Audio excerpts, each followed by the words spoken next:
Good morning, good afternoon, whenever you're watching this. My name is Meg. I am part of the HorseWorld team and part of the Horses for Health team. And I have been joined by someone very important from the RDA. Introduce yourself for me.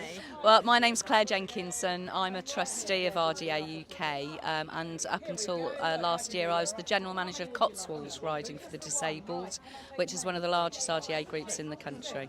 Fantastic. Now, for anyone that, to be honest, has been living under a rock and doesn't know what the RDA does, sum it up for us.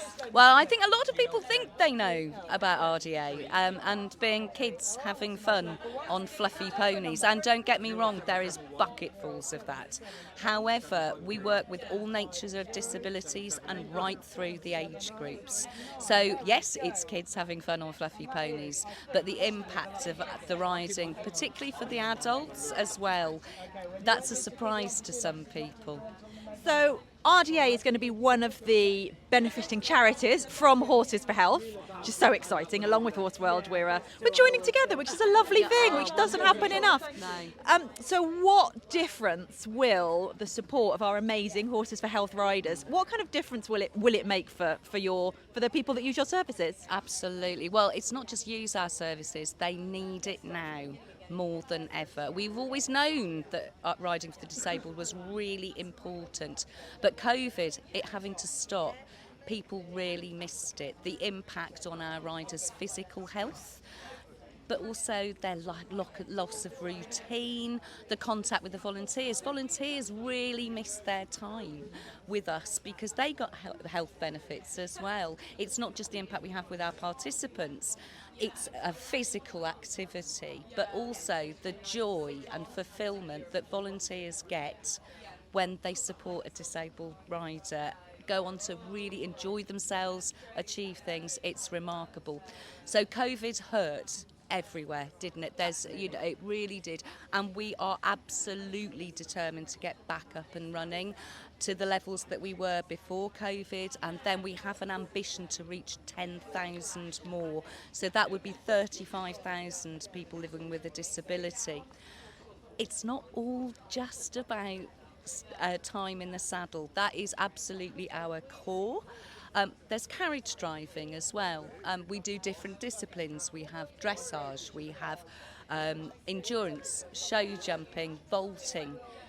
But there's also the unmounted stuff, which we found actually has made as much of a benefit as riding. It improves employment prospects, it's great education. But actually there's one new activity that is very, very close to my heart, which is Tea with a Pony for people living with dementia. So it happened at Cotswold RDA by accident, and a very praise-seed story is we had a pony come along called Mr. Dibbles, who... I'm sorry, Mr. Dibbles. I'm already in love with Mr. Dibbles just from the name. Well, absolutely, but... You know, as a charity, we need to run everything properly. And Mr. Dibbles, my yard team, adored him, but they said he's not going to cover his costs. So I went all teapot, you can't have him. But when I met him, it was like, we've got to have this adorable pony. Is there anything that we could do which didn't involve purely riding? And my vice chairman worked with the dementia care home. And so somewhere along the lines we came up with the idea of afternoon tea with Mr. Dibbles. So we spoke to the care home, they came along and watched our riding lessons. So we didn't put on anything special, we were using what we were already doing. And we served tea and cake. And it was just, it makes me choke up what happened. The people living with dementia, it's a palliative condition. And so making somebody's day better is so important. And they came along with their family. Seeing the horses, smelling it, all that tactile, it brought people back to times long forgotten. And it promoted storytelling with their loved ones that hadn't happened before. And to share that was really special. We had a husband and wife talk to me about how she found it really difficult to reconnect with her husband but this brought them together.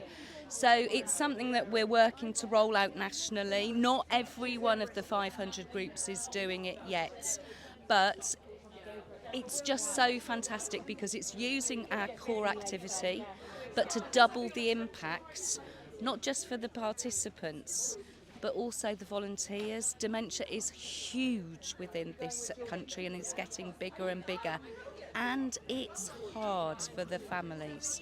We found volunteers who actually had experience of dementia in their families, and supporting these sessions has helped them navigate their own grief. We've had just the most wonderful, funny stories. We had one lady who described finding her brother hoovering her pony. This lady was 103, so, you know, it was cutting edge technology. There were people who talked about memories were invoked from growing up in London in the Blitz and then moving to the countryside, and the horses came from there. So, as you can tell, I love this activity because not only does it make an impact using what we're already doing, it's also a new income stream. And coming back to the fundraising, you know, so many of the RDA groups own horses. You couldn't furlough ponies, so there was all the costs of, you couldn't just chuck them in a field kit and, you know, we would just end up with lunatics. So you had to keep the ponies keeping on, but also people's lives have changed, so we need to recruit more volunteers. All of that money is one of the things that we need. We need volunteers, including coaches, and we need suitable ponies as well. Amazing. I mean, I'll be honest, my eyes have been opened. I thought I knew what the RDA was. I don't. I mean, it's just brilliant. One of the key messages of Horses for Health is people helping horses helping people. And I mean, where could you get a better example? So, first of all, know that your sponsorship is obviously going to make a huge difference. If people are interested in volunteering, getting involved in a different way off the back of this, what's the best thing for them to do? So the best thing would be to go to the RDA website. There's lots of very good search engines. You can pop in your postcode and it will come up with your local group. We really do need more volunteers, and I think, you know, you don't have to be that horsey. We can train you. There is some really good coaching as well.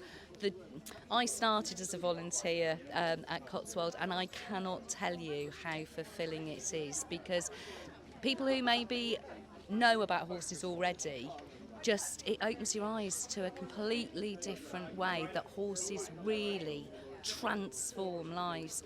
You know, I was one of my riders did say to me once, she said, it's so nice being with the ponies because the pony don't see me sat in a wheelchair as living with disabilities. They just see me as a person, and to support that connection is wonderful. And that's given me goosebumps just hearing that, and I'm sure it's something that, you know, all of our Horses for Health participants will totally resonate with, because part of this is celebrating the amazing positive effect that our equine friends have on our mental health, and you know how that resonates with all of us that's ever gone and stroked a pony nose when you're having a bad day sort of thing. 100%, so thank you so much for your time. Guys, get registering. Don't just register though, start getting sponsorship as well. Take on your challenges. Don't forget you can raise more money by taking on a £70 challenge to fundraise, a £700 challenge to fundraise, a 70-mile challenge, or 700 miles. Don't tell your ponies that. They'll probably go on strike immediately. But just one of the charities that you'll be benefiting is the RDA. So get involved, and thank you so much again. Oh, you're welcome. Welcome. Thank you.